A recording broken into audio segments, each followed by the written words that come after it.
Shalom, Bapak Ibu yang terkasih dalam nama Tuhan Yesus Kristus. Firman Tuhan yang menjadi renungan untuk kita pada hari ini, di hari Senin 31 Maret 2025. Diambil dari kitab Kejadian atau 1 Musa 18 ayat 19. Sebab aku telah memilih dia supaya diperintahkannya kepada anak-anaknya dan kepada keturunannya, supaya tetap hidup menurut jalan yang ditunjukkan Tuhan, dengan melakukan kebenaran dan keadilan, dan supaya Tuhan memenuhi kepada Abraham apa yang dijanjikannya kepadanya. Ai hutadda doibana, saina tona anna muse akka anakna dohok pinoparna di pudina. Asa diingot nasida dalam ni Jahoba mangulahon hati goran dohot uhum.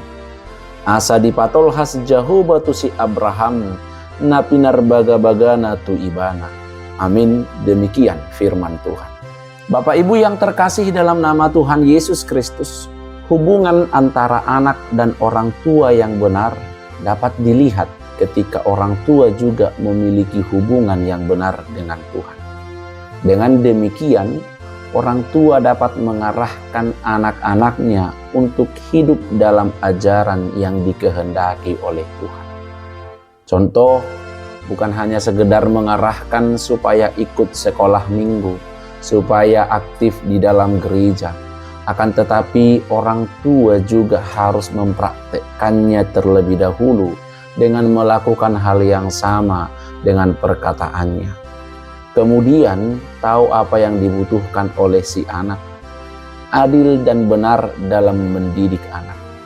Maka jika sudah demikian, si anak juga akan memahami serta melakukan apa yang sudah ia terima dari pengajaran orang tuanya sebelumnya. Abraham adalah salah satu tokoh Alkitab yang luar biasa.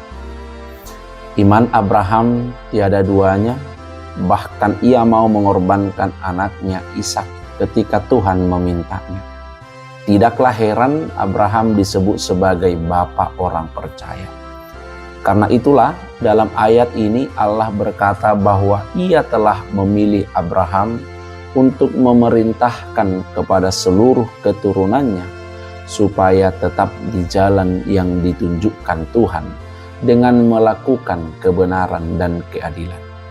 Tuhan tidak menyembunyikan apa yang menjadi niat hatinya kepada orang-orang Sodom dan Gomora. Di sini kita mendapati bagaimana Tuhan menjelaskan rencananya dan melibatkan umatnya untuk mengerti akan rencana Tuhan. Oleh karena itu, Bapak Ibu yang terkasih dalam nama Tuhan Yesus Kristus, apa yang mau kita lihat lewat perenungan kita hari ini?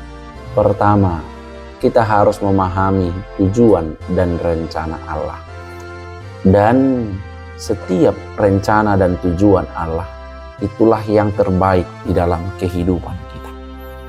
Dan yang kedua, hiduplah di dalam jalan Tuhan. Jelas sekali tujuan Allah melatih Abraham dalam firman Tuhan hari ini adalah untuk memfungsikan dirinya sebagai pendoa, sebagai teladan panutan bagi bangsa-bangsa. Setelah peristiwa ini lewat, untuk pertama kalinya Allah menyebut Abraham sebagai nabi, karena Abraham telah terlatih untuk menjadi pendoa bagi bangsa-bangsa lain. Maka kita perlu menyadari bahwa Allah terus melatih kita dengan tujuan untuk membentuk kita agar sesuai dengan panggilannya bagi kita. Mari kita belajar peka terhadap setiap bentuk pelatihan dari Tuhan.